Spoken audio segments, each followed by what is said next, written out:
Um, Hello everyone.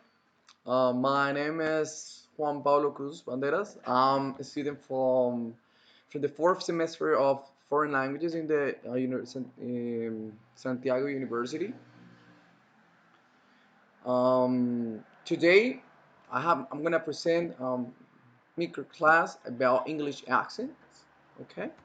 So the objective of the microclass is to get to know that English has more accents. It's not, for example, when we are learning a language, specifically for example English, because it's like the language that we learn the most in our city, in our country as well.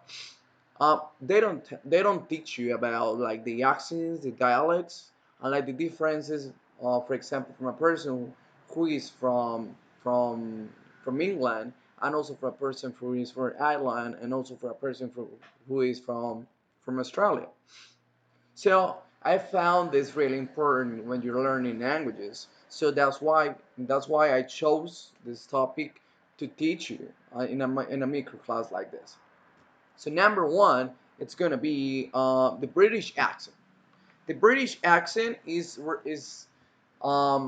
most known because it's a stronger accent than the American. It also has like a particular thing that, for example, all the vowels that finishes with the R are gonna sound like a O with with schwa sound. For example, in my American accent, I could say my brother is Peter, but in British accent, I'ma say like Peter, my brother is Peter, right? So there's like that influence in the in the words that finishes with vowel and the letter R. For example, we could also say instead of saying car like an American accent, we might say like car, other, and also there are also like differences between like the way they spell the words. For example, they sometimes change like the Z in American English for S. For example, we would say apologize. The last is not gonna be Z, and it's gonna be an S. Organized as well. For example, the last letter is not gonna the last is not gonna be Z. It's gonna be an S.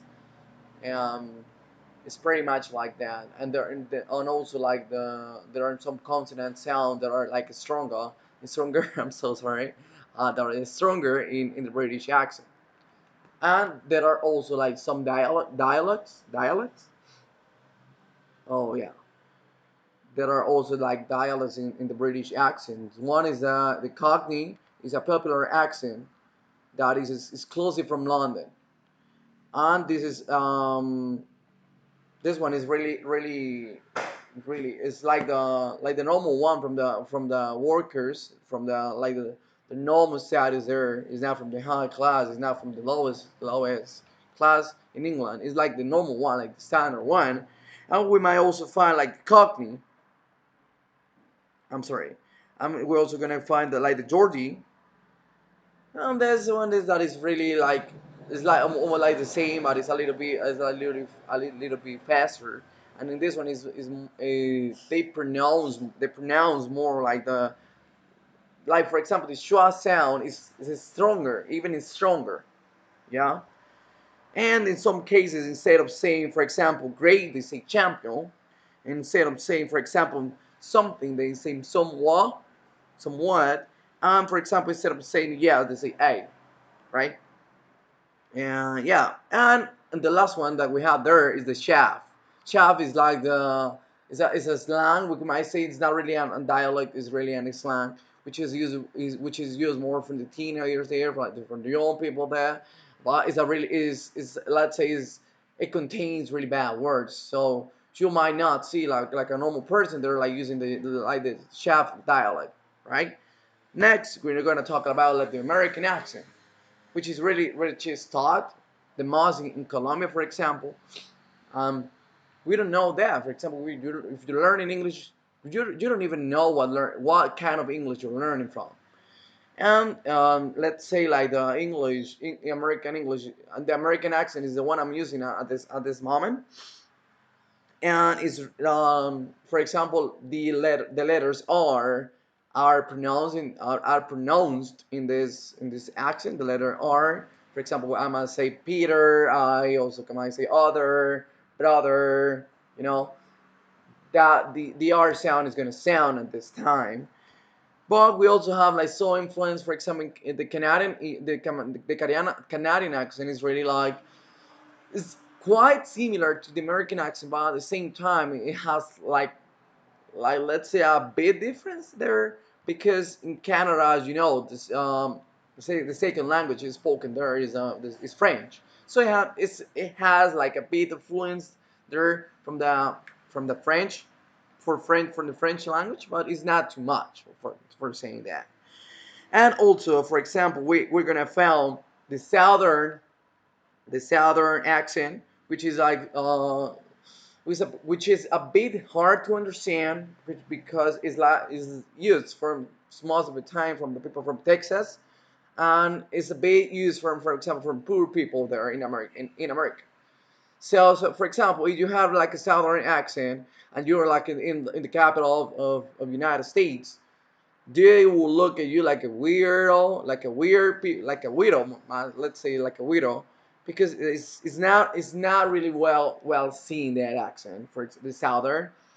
And we have also not really dialects, but we have, for example, that there are some specific people from Boston, and they pronounce a little bit. For example, the AR, and it sounds a bit like the British accent at the same time. We have also the accent from New York, and that's it. Yeah, it's most of the time it's almost the same. Like the one with the biggest difference is the southern accent. Yeah, let's keep it up. And on this one, we got now the Irish accent, which is spoken in Ireland. This accent is not really that hard, but it's not really that hard to understand. But in this one, it's really marked. For example, the letter R at the end, right? Is like, let's say, it's a mix with, for example, with the American accent and the British accent, because in American accent we actually we do pronounce the R at the end, but it has like this sounds with the consonants, and that's why. So it's not that really hard to understand. Yeah. Oh, now we got the Scottish accent.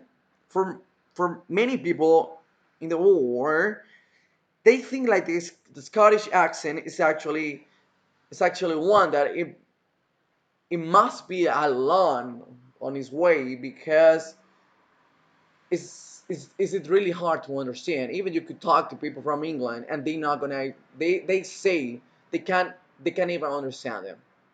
It's because the way they pronounce the words, and let's say they also have like its own vocabulary, its own slang, and let's say it's not that easy to understand. So that is correct. This Scottish accent.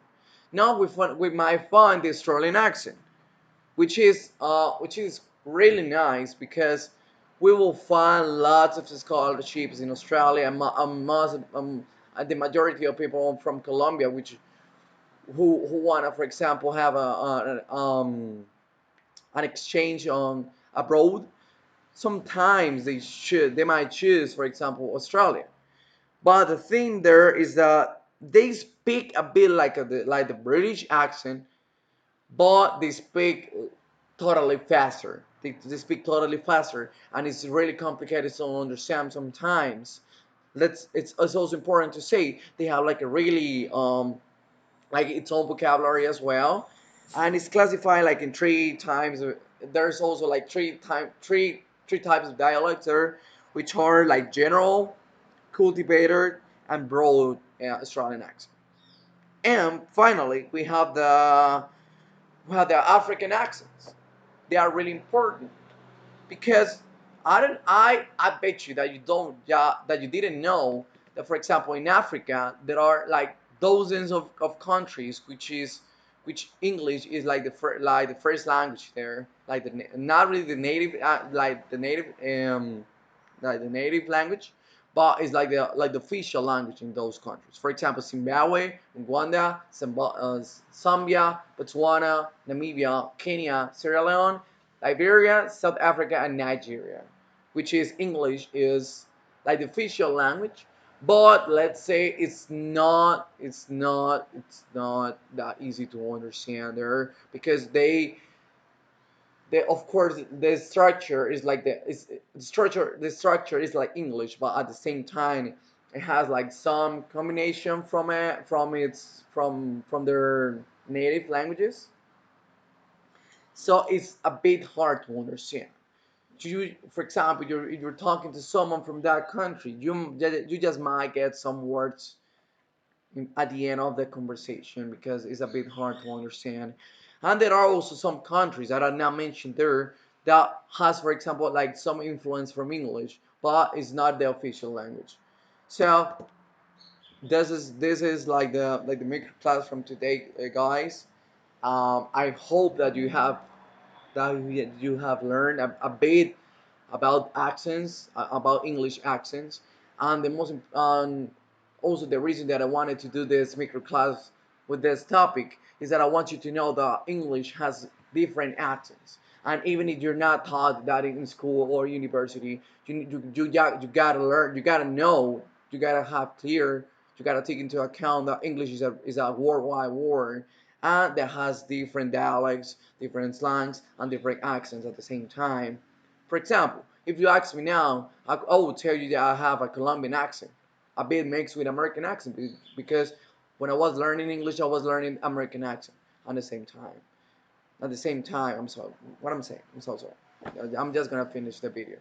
Anyway, this being my video. Thank you, teacher William, for all the support on this semester. Thank you guys for watching. See you soon.